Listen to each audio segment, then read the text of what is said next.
여러분,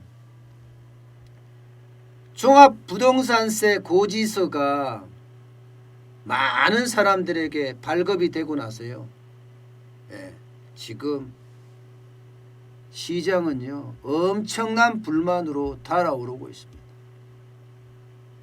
그야말로 인터넷에 들어가면요 쌍욕이 난무해요. 도대체 이 나라가 어떻게 가려고 이렇게까지 가느냐. 세금 폭탄이라는 것은 기본 이야기고요. 세금 때문에 나 죽겠다 뭐 이런 이야기. 여기에다가 내 월급 다 가져가라 이런 이야기. 국가에 월세 내고 산다 이런 이야기까지 그야말로 난리도 아닙니다. 청와대 청원 게시판에까지 올라왔을 정도로 지금 종합부동산세에 대한 저항은 점점 커지고 있는 모양새예요. 점점 말입니다. 그도 그럴 것이 보세요. 2016년 대비하면 2020년에 종합부동산세가 배로 올랐습니다. 배가 넘게 올랐죠. 2016년에는요 1조 7,180억 원이었습니다. 그러나 2020년에는 4조 2,687억 원입니다. 미쳤어요. 미쳤어. 정부가 미쳤어요. 여러분. 이렇게까지 세금을 많이 가져간다니 이게 말이 되냐고요. 집이 뭐 실현된 이득이 아니잖아요. 미실현된 수익이에요.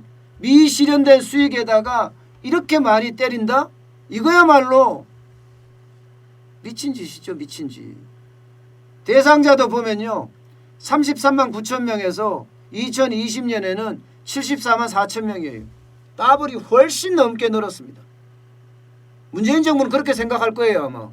아마 뭐 74만 4천 표 버리면 되지 뭐. 표중 심으니까 모든 게.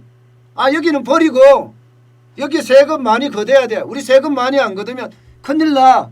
나라 살림이 이미 거들났는데 자칫 잘못하면 나라 살림이 거들나는 게 아니라 정권까지도 거들나게 생겼어. 그러니 핀셋 정세라고 이야기하면서 마구마구 세금을 지금 올리고 있는 거죠. 이 정도로 올라가니까 말입니다.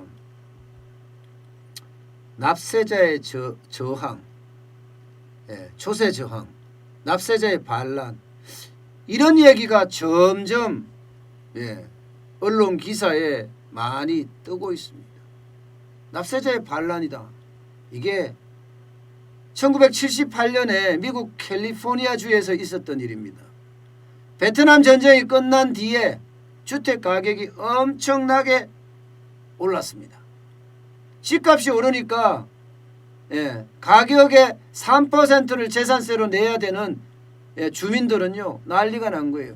집값은 올랐죠. 가격의 3%는 재산세로 내야 되죠. 그러니까 뭐 주택을 소유한 사람들 입장에서는 멘붕이 된 거죠. 멘탈 붕괴가 된 거죠. 아니 이들도 똑같은 지금하고 똑같은 이야기예요. 미실현 실현되지 않은 이익에다가 세금 부담을 한다? 이게 말이 되느냐 이거야. 내가 그 집에 안 살 것도 아니고 그 집은 늘 거기 있었고 나는 10년 20년 30년 그 집에 살아왔는데 세금은 천정부지로 이렇게 2배 3배 4배까지 올라간다면 어느 누가 저항을 안 하겠습니까? 게다가 은퇴자들은요 이게 재산세가 올라가니까 캘리포니아는 난리가 난 거예요. 나보러 어디로 가란 말이냐. 나는 국가를 위해서 충성을 했다. 열심히 살았다. 이게 충성 아니냐. 그런데 지금 세금을 이렇게 내면 나는 돈이 없는데 집 팔아서 세금 내야 될 판 아니냐. 이런 게 세상에 어딨냐. 집 팔아 세금 낸다는 말이 나올 정도면 이거야말로 난리가 아니겠느냐. 그래서 납세자의 반란이 일어났습니다. 거기서는 실질적으로. 어떻게 납세자의 반란이 일어났느냐. 주민이 직접 입법을 했어요. 주민이 직접 입법. 쉽게 말하면 부동산 세율을 3% 재산세 3% 하던 것을 가격의 3%예요. 이것을 1%로 억제하고요. 세율을 올리려면 이걸 올리려고 하면 주민의 3분의 2 동의를 얻게끔 했습니다. 그야말로 쉽지 않다는 불가능하게 만들어버린 거죠. 그렇게 캘리포니아의 납세자의 반란은 주민 발의, 주민 입법으로 마감이 됐습니다. 그러면 대한민국에서는 어떤 일이 일어날까? 대한민국에서도 지금 비슷한 그런 사태가 벌어지지 않을까 이렇게 이야기를 하고 있어요. 그 이유는요, 세 가지입니다. 세 가지. 일단 기본적으로는 재산세가 많이 올랐다는 게 전제를 깔고요. 일단요, 세금이 너무 빨리 오른다. 굉장히 기울기가 가파르다. 우상향인데 거의 절벽에 가깝게끔 올라간다. 절벽에 가깝게끔. 너무 빠르게 올라가기 때문에 조세 재앙이 점점 커지지 않겠느냐 이렇게 말입니다. 지금 종부세 납세 대상자가 앞서 제가 말씀드린 대로 74만 4천 명이에요. 한 해 25% 14만 9천 명 늘어났습니다. 한 개 중소도시가 늘어나는 만큼 종부세 납세자는 더 증가했어요. 세금이요 27.5% 증가했습니다. 세금. 여기에다가 지난해에 비해서 세율 증가율로 보면 58.3%예요. 58.3%. 이렇게 빠르게 오르는데 가만히 있겠냐 이거예요. 지방은 더 심합니다. 지방은. 제주도는 91.4% 올랐고요.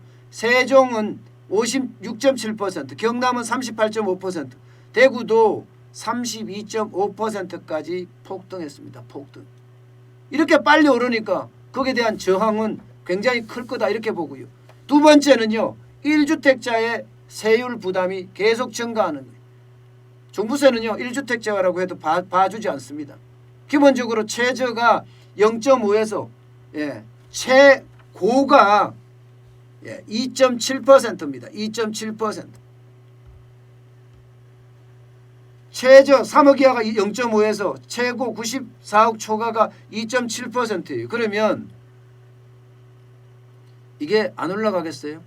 계속 올라가죠. 개정되면 더 올라갑니다. 이제 3%까지 올라가요. 그러면 여기에 대해서 이게 거의 일반 가세가 일반 증세에 가깝습니다. 1주택자도 세금이 확 늘어난다. 여기에 공시지가가 올라가잖아요. 공시지가를 계속 올렸는데다가 공시지가를 올린 것도 그렇지만 공시지가의 현실화율을 올린 거. 이 두 가지가 동시에 올렸어요. 공시지가도 한 30% 올라갔습니다. 현실화율도 지금 50% 미만 이렇게 되어 있는데 이거 60% 70% 향후에는 90%까지 올린다고 해요. 그러면 1주택자도 세금이 굉장히 많이 늘어날 수밖에 없다.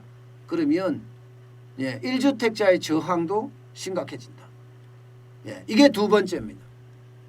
세 번째는요. 이게 가장 심각한 문제인데요. 아니 실현되지 않은 이익이에요. 미실현 수익에다가 세금을 매긴다? 이게 말이 되냐 이거예요. 아니 집값이 아무리 오르면 뭐하냐. 내가 팔지도 않았는데. 나는 안 팔 건데. 앞으로 계속 살 건데. 여러분 기업에는요. 미실현 이익에 대해서는 세금을 부과하지 않습니다. 기업의 공장부지, 건물, 유가증권 이거는 자산가치가 올라가서 평가이익이 생깁니다.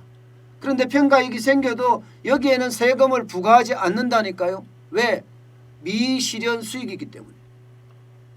미실현 수익에는요. 그만큼 세금에 대해서는 여유가 있어요. 그런데 우리 개인한테는요. 가게한테는 미실현 수익에도 매긴다고요? 이거는 말도 안 되죠. 그러니까 저항으로 일어날 가능성이 굉장히 크다는 거예요.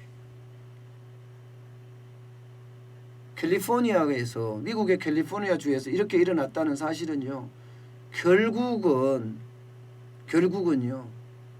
세금 폭탄이 조세 저항을 불러왔고 그 조세 저항이 주민 직접 입법이라는 납세자의 반란으로 나타난 겁니다. 지금 대한민국에는요. 부동산의 세금 때문에 한숨을 쉬는 사람이 있는 것이 아니라 쉽게 말하면 덕덕 우는 사람도 생길 겁니다. 그만큼 세금 때문에 서울에서 쫓겨난다. 이런 얘기가 나올 가능성도 굉장히 높아졌습니다. 참 세금 폭탄 어찌해야 될지